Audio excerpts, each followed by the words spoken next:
Hello friends, स्वागत करता हूं आपके अपने प्यारे से चैनल नेमुद्दीन शेख ऑफिशियल पे। फ्रेंड्स, आज हम डिस्कस करेंगे कि तीन तलाक रियलिटी में है क्या। ठीक है, तो तीन तलाक को समझने से पहले हम ये समझ लेते हैं कि तीन तलाक रियलिटी में संबंधित किससे है। देखो, तीन तलाक जो है ना, वो मुस्लिम समाज से संबंधित है। 1955 में जब हिंदू कोड बिल आ गया था, है ना, हिंदू उत्तराधिकार अधिनियम आ गया था, तो फिर उस कंडीशन में उसके बाद हमेशा से ये मांग उठती रही थी कि जिस तरीके से हिंदुओं की जो वुमेन्स हैं उनके राइट्स को प्रोटेक्ट किया गया है, मुस्लिमों के राइट का अभी तक हनन होता आ रहा है। तो फिर उस कंडीशन में उन्हीं चीज़ों को ध्यान में रखते हुए समय समय पे केस निकल कर आए, और उन्हीं केसों में सबसे पहला जो केस था साहबानों का था, जो कि इंदौर से बिलोंग करती थी, जो कि मध्य प्रदेश में स्थित है। साहबानो जो केस था, उस शाहबानो केस में हुआ क्या, उस साहबानो केस में हुआ क्या था कि उनके जो पति थे उन्होंने उनको तलाक दे दिया। तलाक देने के बाद तलाक का क्या मुद्दा होता है, क्या प्रोसेस होती है, हम आपको विस्तार से समझाएंगे।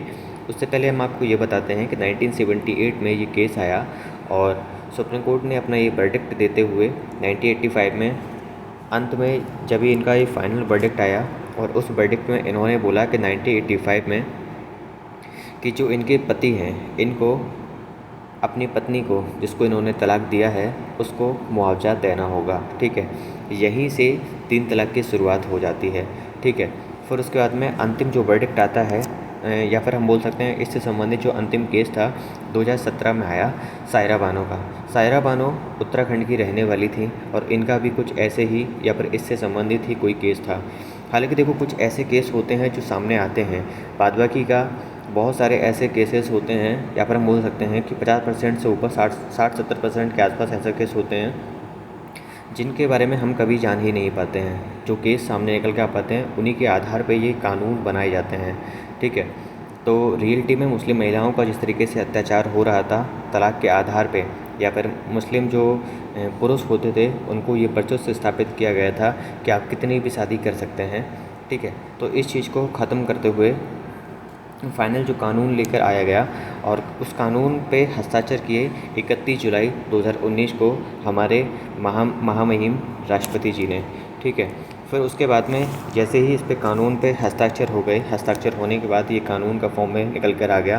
क्या रियलिटी में ये तीन तलाक का मतलब है क्या, इस चीज़ को हम समझते हैं। तो इस चीज़ को हम समझने से पहले ये समझते हैं कि मोहम्मद साहब ने इस संबंधित क्या कहा था, और सुप्रीम कोर्ट का इससे संबंधित एक वर्डिक्ट आया था, और सुप्रीम कोर्ट ने 2017 में ये बात कही कि मोहम्मद साहब ने ये बात कही है कि सबसे बुरी जो चीज़ है ना, तलाक सबसे बुरी चीज़ है जो कि किसी के संसार को, या फिर हम बोल सकते हैं किसी के परिवार को ख़त्म कर देती है। इसलिए सुप्रीम कोर्ट ने ये बात बोला कि शरीयत के कानून में ये लिखा हो या नहीं लिखा हो, लेकिन कुरान में ऐसा कहीं नहीं लिखा गया है कि तलाक तलाक तलाक 3 बार तलाक कहने पर ही उस महिला से तलाक कर दिया जाएगा। ठीक है, क्योंकि ये संबंधों को ख़राब करती है, इसलिए मोहम्मद पैगंबर हज़रत मोहम्मद साहब ने भी इस चीज़ का समर्थन नहीं किया था।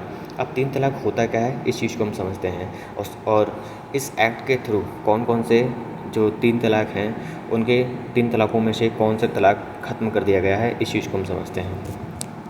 तीन तलाक में जो एक्ट है, एक तलाक़ बिद्दत, दूसरा है तलाक़ हसन, और तीसरा है तलाक़ आहसन। तलाक़ बिद्दत ही वो तलाक़ का मुद्दा है जिसको यहाँ पे ख़त्म कर दिया गया है। अब तलाक़ बिद्दत होता क्या है, इस चीज़ को हम समझते हैं। सबसे पहले ये है, अगर कोई व्यक्ति प्रत्यक्ष चिट्ठी या फिर पत्र या फिर किसी भी प्रकार से, या फिर मतलब कि हम बोल सकते हैं ऑनलाइन माध्यम से, सोशल मीडिया के माध्यम से अपनी पत्नी को 3 बार तलाक तलाक तलाक कह देता है, या फिर उसको हम इंस्टेंट तलाक भी बोलते हैं, कह देता है, तो फिर उस कंडीशन में उसको तलाक मान लिया जाता है। ठीक है, ये बिल्कुल ख़तरनाक था, और ये सबसे ज़्यादा मुस्लिम जो वुमेन्स हैं उनका जो मतलब कि शोषण है, इससे सबसे ज़्यादा हो रहा था। इसलिए इस एक्ट के थ्रू सबसे पहले इसको ख़त्म कर दिया गया है। दूसरा यहाँ पे फॉर्म है तलाक़ हसन और तलाक़ आहसन। दोनों में अलग अलग प्रकार से 90 दिन का टाइम दिया जाता है, और दोनों में सलाह की कोशिश की जाती है कि दोनों को आराम से ज़िंदगी जी सकें, और अच्छे से एक बार मतलब कि सोच समझ के ये निर्णय लें, और 90 दिन का टाइम के बाद फाइनल उनका तलाक मान लिया जाता है। इसको खारिज नहीं किया गया है, और मुझे ये लगता है बिल्कुल सही भी है। अब देखो, यहाँ पर जो केस आया, केस के बाद, ठीक है, जैसे 2017 में केस आया था, और फाइनल जो वर्डिक्ट आया, वर्डिक्ट आने के बाद यहाँ पे ये पता चला कि 5 अलग अलग धर्मों से लोगों को यहाँ पे लिया गया और 3-2 के समर्थन से इसको पास कर दिया गया और 3 तलाक के रूप में 3 तलाक के मुद्दों को ख़त्म कर दिया गया, या फिर इंस्टेंट जो तलाक था उसको बिल्कुल ख़त्म कर दिया गया। ठीक है, अब यहाँ पर समझने वाली बात यह है कि 3-2 के समर्थन से इसको ख़त्म किया गया। 2 ऐसे कौन से लोग थे जिन्होंने किस आधार पर इसका विरोध किया?